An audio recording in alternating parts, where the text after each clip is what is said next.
본문 1절부터 3절까지를 보고 시작할까요? 우시야 왕이 죽던 해에 내가 본즉 주께서 높이 들린 보좌에 앉으셨는데 그의 옷자락은 성전에 가득하였고 스랍들이 모시고 섰는데 각기 6날개가 있어 그 둘로는 자기 얼굴을 가리었고 그 둘로는 자기의 발을 가리었고 그 둘로는 날며 서로 불러 이르되 거룩하다 거룩하다 거룩하다 만군의 여호와여 그의 영광이 온 땅에 충만하도다 하더라. 이사야는 우시야 왕이 죽던 해에 천국에 올라가서 하나님을 만났습니다. 이사야가 천국에서 하나님을 만난 부분은 잠시 후에 살펴보기로 하고, 먼저 오늘 본문 1절에서 이사야가 천국에서 하나님을 만난 때가 언제였는지 정확하게 기록하고 있는데 우시야 왕이 죽던 해였습니다. 그러면 우시야가 어떤 왕이었고 왜 그것이 의미가 있을까를 한번 생각하고 하나님을 만난 이야기를 하도록 하겠습니다. 우시야 왕은 16살의 왕이 되어서 52년간을 유다라는 나라를 통치했습니다. 그러니까 그는 상당히 오랫동안 왕좌에 앉아서 나라를 다스렸죠. 16살의 왕이 되었으니까 미숙했을 거라고 생각이 됩니다만 의외로 그는 유다를 참 잘 다스렸습니다. 그가 유다를 잘 다스린 이유를 성경은 뭐라고 설명하냐면 당대 선지자 중에 스가랴가 있었는데 스가랴의 지도를 받아서 하나님을 찾았기 때문이라고 성경은 기록하고 있습니다. 하나님을 찾고 하나님을 뜻대로 살았으니 그런 스승을 만났으니 그의 인생과 유다를 통치하는 것이 형통했던 것은 당연한 것이었을 겁니다. 그래서 블레셋과의 싸움에서 크게 이기고 아라비아까지도 쳐서 이길 정도로 국력이 막강했습니다. 암몬 사람들은 공식적으로 조공을 바치기도 하였고 그의 국력이 이집트까지 미쳤습니다. 굉장히 국력이 셌었고 우시야가 다스리던 때가 이스라엘의 황금기 중에 하나였습니다. 그렇게 잘 나가던 그가 영적 스승이었던 스가랴가 죽고 난 후 갑자기 180도 바뀌었습니다. 딴 사람이 되고 말았는데 그동안 그렇게 잘 나가던 것이 하나님의 말씀에 순종했던 것이었고 하나님의 뜻대로 살던 것이었다는 것을 까마득히 잊었습니다. 그동안 외국과의 전쟁에서 승리하고 많은 영토를 가지고 조공을 바치고 이집트까지 이르렀던 그 모든 것들이 자기가 잘해서 된 거라는 착각을 하고 말았습니다. 하나님의 은혜를 잊는 순간 그 어느 누구라도 타락하게 되는 것은 마땅한 것이며 그동안 자기가 쌓은 모든 것을 자기 손으로 다 허물게 되는 겁니다. 그는 그렇게 자기가 쌓은 것을 다 허물어 버렸습니다. 그의 교만이 하늘을 찔렀고 결국 성전에 들어가서 제사장이 해야 되는 분향을 자기가 하고 말았습니다. 그렇게 제사장이 하는 분향을 하러 들어갈 때에 당대의 제사장이었던 아사랴가 용맹한 제사장 80명을 이끌고 왕을 따라 들어가서 이야기합니다. 여호와께 분향하는 것은 왕의 할 바가 아니요 오직 분향하기 위하여 구별함을 받은 아론의 자손 제사장들이 할 바니 성소에서 나가소서 왕이 범죄하였으니 하나님 여호와에게서 영광을 얻지 못하리이다 라고 권고하면서 왕을 쫓아내려고 하였으나 그 권고를 듣지 않고 교만이 하늘 끝까지 이르러서 자기가 분향을 했는데 그렇게 분향을 하려고 하는 그 순간 갑자기 그의 이마에 문둥병이 생겼습니다. 결국 죽는 날까지 나병 환자가 되었고 나병 환자가 되었으므로 여호와의 전에서 끊어져서 별궁에서 살았습니다. 왕의 지위는 유지했으나 왕좌에 앉지를 못했습니다.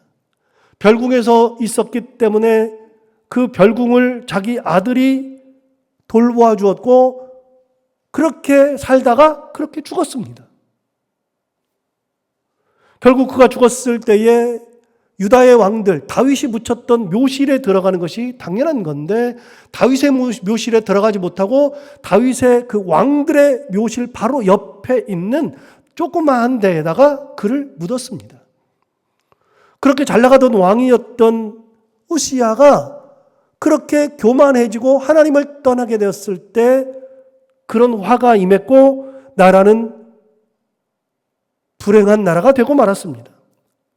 웃을 일이 없어졌습니다. 나라가 아니었습니다. 왕이 왕으로서의 역할을 하지 못했습니다. 그럼 왜 우시야가 그렇게 했을까요? 하나님이 보이지 않았기 때문에 그렇습니다. 하나님의 음성을 무시했기 때문에 그렇습니다. 그러니까 우시야 왕의 말년, 당시 유다라는 나라는 하나님이 보이지 않던 시대, 하나님의 음성이 들리지 않던 시대, 그렇게 암울한 시대였던 겁니다. 그렇게 암울한 시대가 끝나는 그 순간에 이사야가 천국에 가서 하나님의 영광을 본 것입니다. 그리고 하나님을 찬양하는 소리를 들었습니다. 하나님이 보이지 않던 시대에 그는 하나님을 보았고 하나님의 음성이 무시되던 시대에 천국에서 하나님의 찬양의 음성을 들었습니다. 그것이 이사야가 천국에 올라가서 경험했던 두 가지였습니다. 그가 경험했던 첫 번째는 보좌에 앉으신 하나님, 높이 들린 보좌에 앉으신 하나님을 보았는데 하나님의 옷자락이 성전에 가득 차 있었던 위대함을 보았습니다. 그가 들었던 것은 다른 거였습니다. 천사들의 찬양이었습니다. 여러분, 이사야가 본 것부터 설명해 볼까요? 이사야가 본 것은 아까도 말씀드렸지만 높이 들린 보좌에 앉으신 하나님이었습니다. 여러분, 높이 들린 보좌라고 하는 것은 상상해 보면 딱 답이 나오지 않습니까? 누가 그렇게 앉습니까? 최고의 분이 거기 앉습니다. 거기 가면 저절로 고개를 숙이는 곳. 하나님은, 천국에서 만난 하나님은 그런 분이었습니다. 무시할 수 있는 분이 아니었고 함부로 쳐다볼 수 있는 분도 아니었습니다. 하나님께서 입으신 그 옷자락이 성전에 가득했습니다. 옷으로 성전을 덮었습니다. 거기다가 하나님을 모시고 있던 스랍이라는 천사들을 왔는데 날개가 6이 있었는데 그 날개로 둘은 얼굴을 가렸고 나머지 둘로는 발을 가렸고 중간에 있는 날개로만 날고 있었습니다. 하나님을 모시고 있었던 천사라 할지라도 하나님을 함부로 볼 수 없을 정도의 영광이신 하나님. 그 하나님을 보았습니다. 이사야가 본 하나님은 거룩함이었고 위대함이었고 장엄하신 분이었습니다. 우시야 왕의 말년 시대에 하나님이 보이지 않았는데 그가 정말로 봤던 하나님은 그런 분이었습니다. 여러분, 우리가 사는 시대와 비교하면 어떨까요? 우리가 사는 세대는 보이는 것이 너무나도 많습니다. 봐야 할 것들도 많이 있지만 사실은 보지 않아야 할 것들도 너무나도 많고 본다고 해서 도움도 되지 않는 무의미한 것들도 너무나도 많습니다. 영적으로 해가 되는 것들이 너무나도 많습니다. 꼭 필요한 것들만 보고 그것만을 따라가야 되는데 그런 것이 아니라 그런 것들은 보이지 않고 그저 눈만 뜨면 나도 모르게 보는 것들이 너무나도 많습니다. 우리를 유혹하는 것들, 나를 잘못된 길로 인도하는 것들이 보이는 것. 여러분, 이사야처럼 만약에 우리가 보는 것이, 볼 수 있는 것이, 보이는 것이 하나님뿐이라면 정말로 하나님만 보게 될 겁니다. 하지만 우리는 이 땅에 사는 동안 하나님을 보는 것이 아니라 하나님은 보이지 않고 우리를 유혹하는 것들만 가득 보이는 것은 아닐까? 여행하는 내내 생각했습니다. 우리가 보는 건 뭘까? 제가 참 많은 것을 봤으니까요.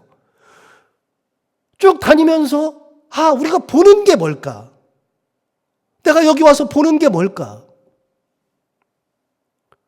우리를 유혹하는 것들이 얼마나 많은지 모릅니다. 세상의 눈이 돌아가기 시작하면 그것에서 헤어나올 수가 없을 때가 너무나도 많습니다.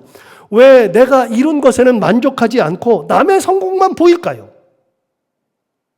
왜 내가 가진 것에는 만족하지 않고 남이 가진 것만 보일까요? 왜 남의 것이 커 보일까요? 왜 비교하게 될까요? 무의미하죠. 남의 것이 커 보이는 순간 그때부터 불행이 시작됩니다. 하지만 반대로 내 것이 의미가 있고 내가 이룬 것이 의미가 있고 그 모든 것이 하나님의 은혜였음을 깨닫는 순간에 그때부터가 기쁨이요 행복입니다. 내게 주어진 것이 얼마나 소중한 것인지, 하나님이 내게 준 은혜가 얼마나 큰 것인지를 볼 수 있는 눈이 있어야 행복인데 그걸 보지 못하면 그때부터 불행입니다. 여러분, 우리가 보는 것들이 우리를 더 지치게 할 수도 있고 나도 모르는 사이에 별로 의미 없는 것, 보지 않아야 되는 것을 보는 순간 불행하게 할 수 있음을 기억해야 합니다. 그런 의미에서 하나님만 보이는 것은 참 중요합니다. 이사야가 본 것은 세상이 아니었습니다. 이사야가 본 것은 교만도 아니었습니다. 이사야가 본 것은 유혹도 아니었습니다. 그가 천국에서 본 것은 오로지 하나님 한 분이었습니다. 그것도 위대하신 하나님, 장엄하신 하나님, 그의 옷자락에 성전을 가득 채웠던 충만하신 하나님. 하나님을 모시고 있는 천사들마저도 하나님을 함부로 볼 수 없어서 눈을 가렸고 가장 부정하다고 느껴지는 발마저도 가리고 날개로 날면서 하나님을 섬기던 그런 천사들을 보았습니다.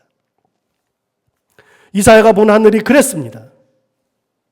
여러분, 어떤 것이 보이느냐에 따라서 인간은 달라집니다. 항상 예를 들지만 홍해 앞에 섰던 이스라엘 백성들을 생각해 보십시오. 이스라엘 백성들이 홍해 앞에 섰을 때 앞에는 홍해요, 뒤에는 그들을 죽이려고 하는 이집트군이 따라왔습니다.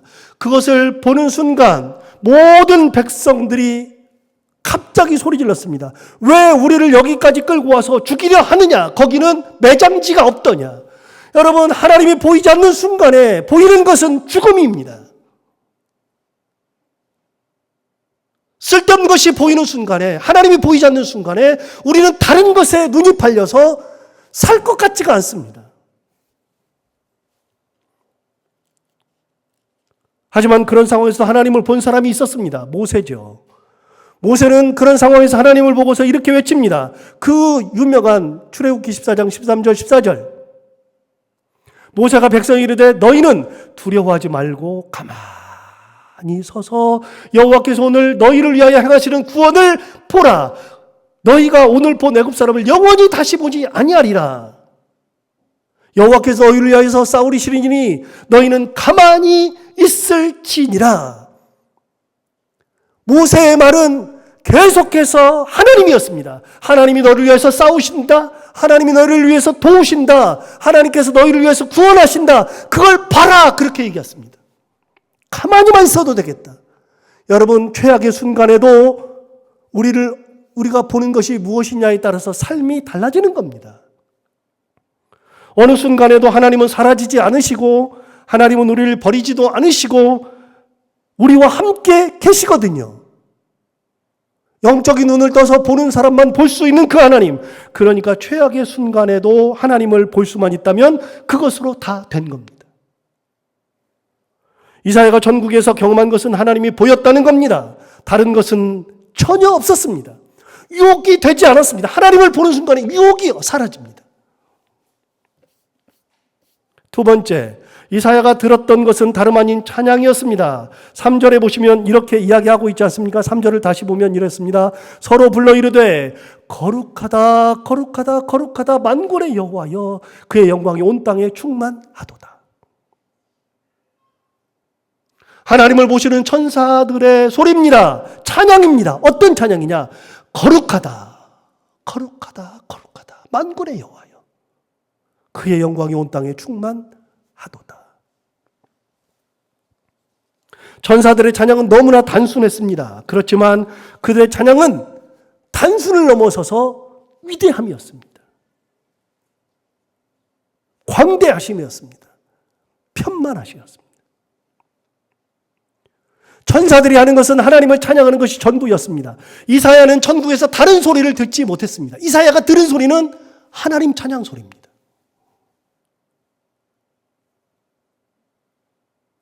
우리가 사는 세계와 비교하면 어떨까요? 우리가 사는 세계는 들리는 것이 너무나도 많습니다. 듣지 말아야 할 것들도 듣고 살고 굳이 듣지 않아도 될 것들에 마음을 쓰면서 살 때도 있습니다. 무의미한 소리를 들으며 지낼 때도 많이 있습니다. 우리를 유혹하는 소리가 너무나도 많습니다. 우리를 경쟁하게 하는 소리도 너무 많습니다. 우리를 힘들게 하는 소리도 너무나도 많습니다. 그런 소리 안 듣고 그런 소리에 마음 쓰지 않고 싶은데 나도 모르는 사이에 들리는 소리에 민감해져서 나 스스로를 해칠 때가 많습니다. 스스로가 스스로를 괴롭게 하는 경우가 너무나도 많습니다. 남들과 비교하는 소리, 헐뜯는 소리, 비방하는 소리, 끊임없이 나를 채찍질하는 소리 등등 사실 듣지 않아도 되는 소리에 너무나도 민감해서 그 소리에 신경 쓰다 보면 정말로 중요한 것을 놓치고 살 때가 많습니다. 여러분, 보이는 것이 많다 그래서 좋은 거 아닙니다. 들리는 것이 많다 그래서 좋은 거 아닙니다. 단순하게 보이고 단순하게 들리는 것이 중요한 겁니다. 이사야가 천국에서 본 거는 하나님 한 분이었고 들리는 것은 하나님 찬양이었습니다. 유혹하는 소리도 없었습니다. 거기에는 비교가 없었습니다. 네가 잘났네, 내가 잘났네가 없습니다. 네가 가졌네, 내가 없네, 그게 아니었습니다. 네가 대단하네, 내가 대단하네 하는 소리도 들리지 않았습니다. 하나님 앞에서는 아무런 의미가 없습니다. 목사님들이 가끔 설교하면서 이렇게 예화를 드는 경우가 있어요. 저도 몇 번 들었는데 비행기를 타고서 올라가 보면 밑에가 그냥 높고 낮은 게 없다고요. 그냥 내려다 보이면 그게 다라고요. 진짜 올라가 보면요, 높고 낮음이 없습니다. 여러분, 하나님 앞에 섰을 때 누가 높습니까? 하나님 앞에 섰을 때 누가 많이 이룬 겁니까? 하나님 앞에 섰을 때 누가 많이 가진 겁니까? 하나님 앞에 섰을 때는 다 의미가 없습니다. 이사야가 보고 들은 것은 바로 그거였습니다. 천국에서 보고 듣는 게 뭡니까? 그거밖에 없었습니다. 이번 여행을 하면서 계속 처음부터 들었던 생각, 나는 뭘 보고 나는 무엇에 귀를 기울이고 사는가?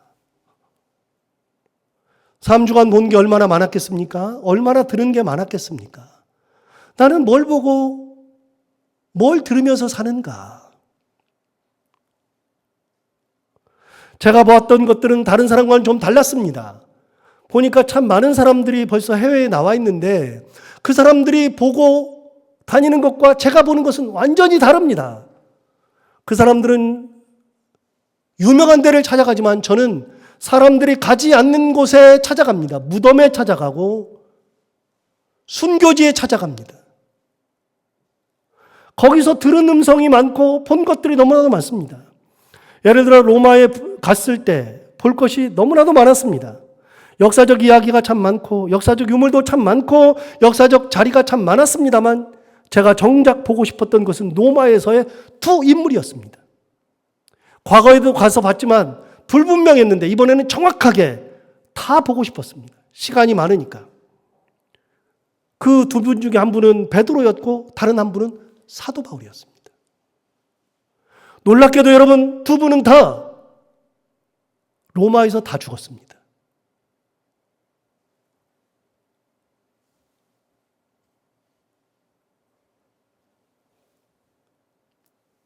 베드로나 바울이나 로마에서 박해를 받다가 다 죽었습니다.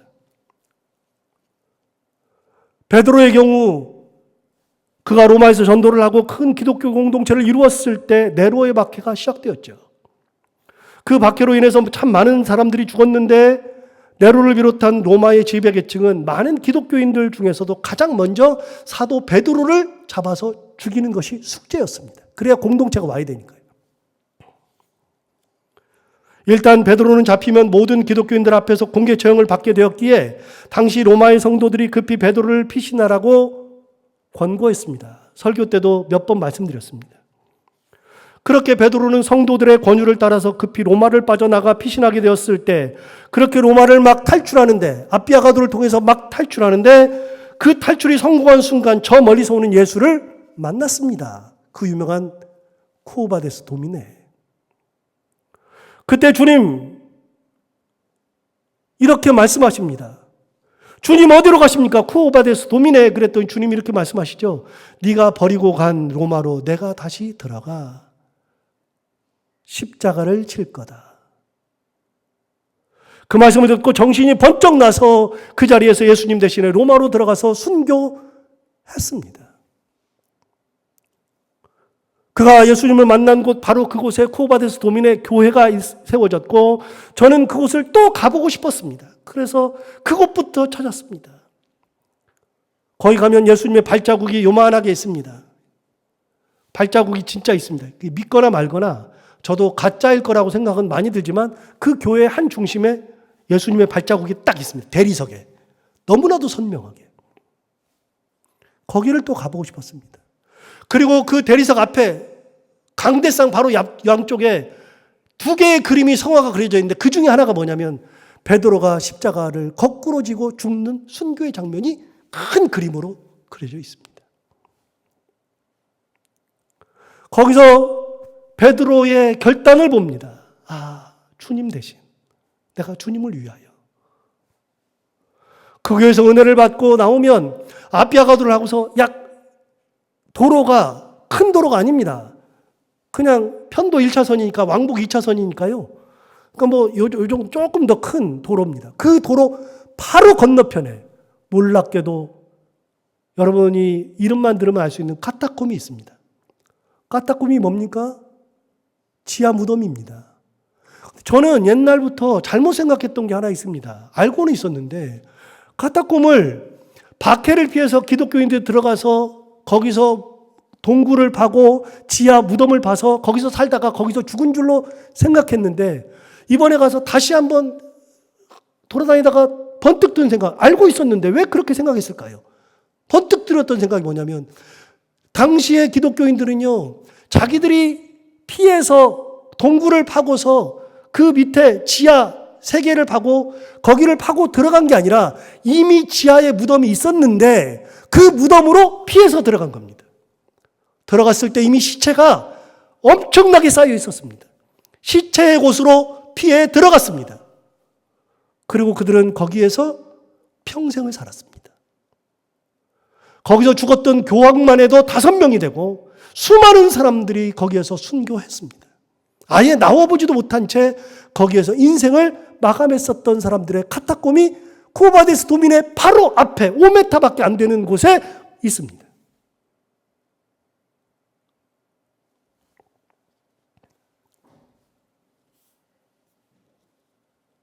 그렇게 많은 이들이 순교했던 베드로도 로마에서 순교해서 그의 무덤이 있던 자리에 지금의 바티칸 성당이 서 있습니다. 베드로 성당은 바로 그의 무덤이 있던 자리에 세워진 거라는 겁니다.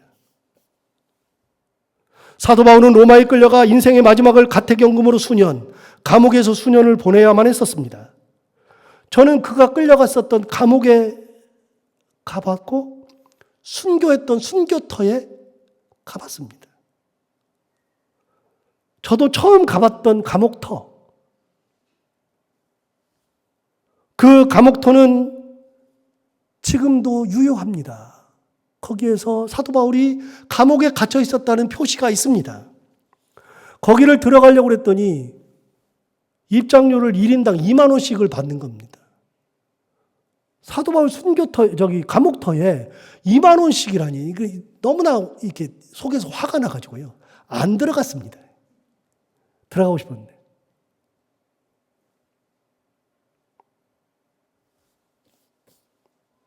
거기에 감금되었던 사도 바울은 이제 마지막 최후를 보낼 감옥으로 보내지고 그가 갇혔던 감옥에 교회가 세워집니다. 그가 갇혔던 감옥은 천국 계단 교회인데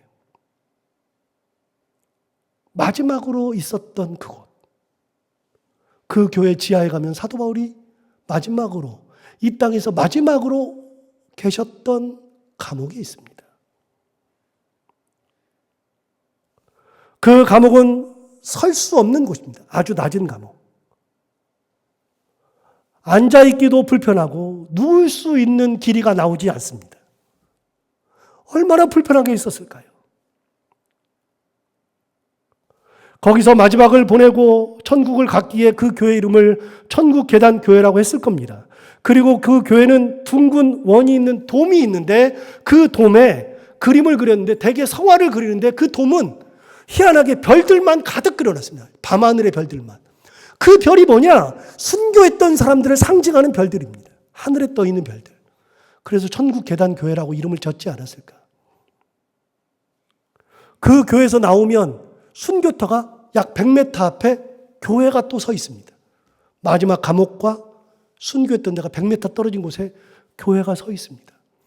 그 길목은 지금 나무들이 서 있어가지고 굉장히 예쁜 길로 변했는데 그 100m, 그 길을 걷는데 거기를 이미 가봤었는데도 불구하고 아무 생각 없이 갔다가 아 여기가 순교지구나 그러고 갔었는데 이번에 가면서는 그날이 주일이었는데 그 마지막 길을 걷는데 얼마나 갑자기 울음이 나는지 그 100m를 걸어갈 때 별별 생각이 다 들었습니다. 갑자기 이런 생각이 들었습니다. 사도 바울은 이 길을 가면서 무슨 생각을 했을까? 본인도 압니다. 그 감옥에서 나와서 이제 걸어가면 이게 마지막이라는 것을 본인도 알았을 텐데 그 길을 가면서 사도 바울은 무슨 생각을 했을까?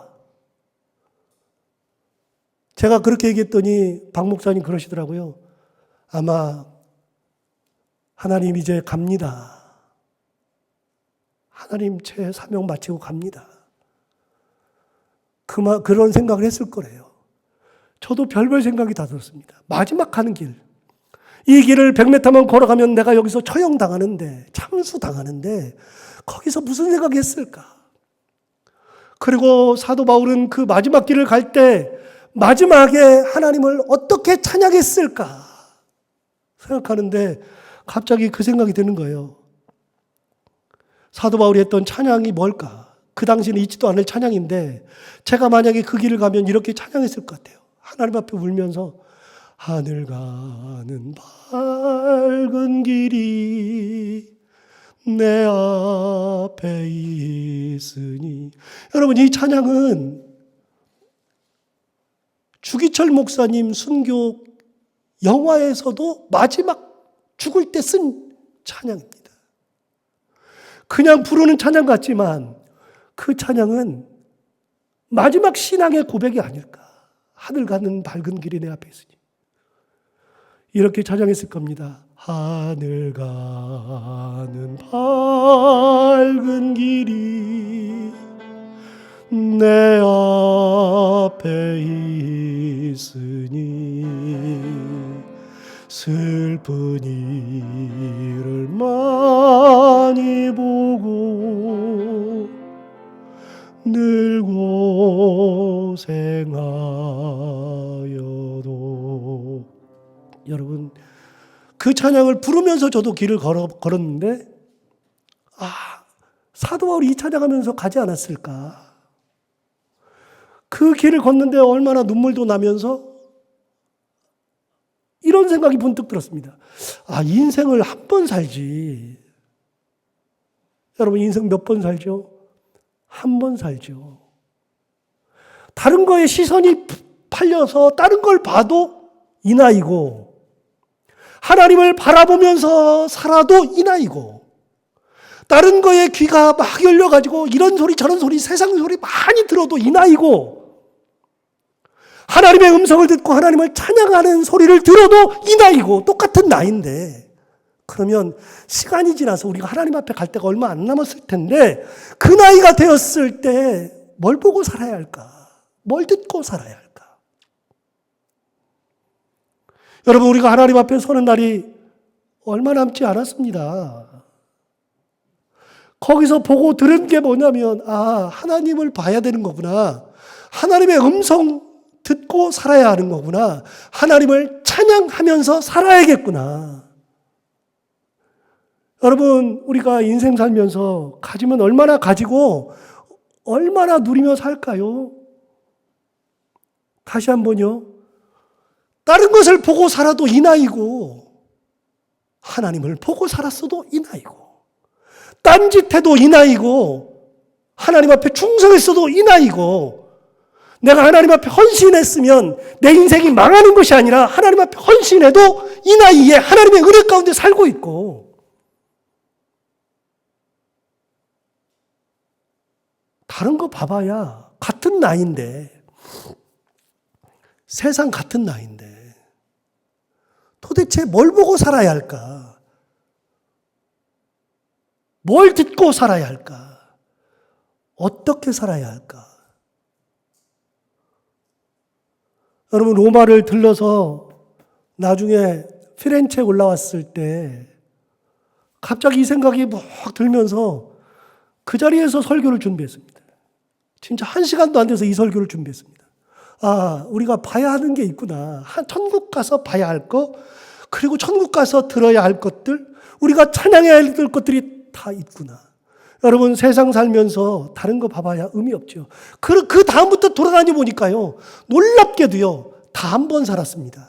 그런데 프란체스코에 갔더니 약 600년 전의 사람이, 프란체스코라는 사람이 하나님을 보고 하나님의 음성을 듣고 하나님을 찾아가면서 많은 사람들, 낮은 자를 위해서 살았는데 그 사람의 영혼이 묻혀있는 그곳에 많은 순례객들이 가서 지금도 은혜를 받습니다.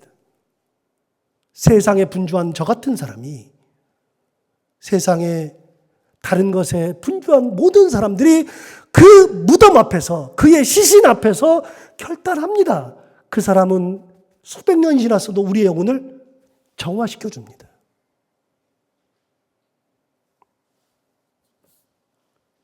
피렌체에 갔더니 유명한 미켈란젤로나 브루넬레스키 같은 사람들이 살았고, 단테와 같은 사람들이 살았습니다. 단테의 고향이 피렌체잖아요. 단테 신곡 계속 얘기하지만 피렌체에 가서 단테의 모습도 보았습니다. 단테 생가도 가보았습니다.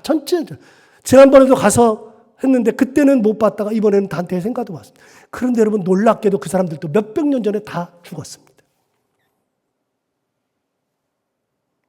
어떻게 살다 갈 겁니까? 우리는 어떤 인생을 살아야 할까요? 이 세상에 살아가면서 하나님만 보이고 하나님만 찬양하고 하나님을 찬양하는 음성에 귀를 기울이고 세상 것들에 마음을 뺏기지 아니하고 하나님의 은혜 가운데 사는 거, 이것이 하나님의 사람으로서 살아가는 가장 귀한 길이 아닐까. 여러분, 우리 모두 다 그렇게 하나님만 바라보고 하나님의 음성만 듣고 살아가는 귀한 분들이 다 되기를 바랍니다. 기도하겠습니다. 하나님 아버지, 고맙습니다. 여행하면서 이런 귀한 마음 주셔서 감사합니다. 하나님을 바라보면서 사는 것이 얼마나 귀한 것인지, 하나님의 영광 가운데 사는 것이 얼마나 대단한 것인지, 이렇게 살아도 한평생, 저렇게 살아도 한평생 똑같이 사는 인생인데, 지금 우리 인생을 보면 이렇게 살았어도 이 나이, 저렇게 살았어도 저 나이 다 되었을 텐데, 하나님 아버지, 우리가 남은 인생 살아가는 동안에 하나님의 은혜를 바라보며 영광을 바라보며 하나님을 찬양하며 살아가는 저희들이 다 되게 하여 주옵소서. 예수님 이름으로 기도하옵나이다. 아멘.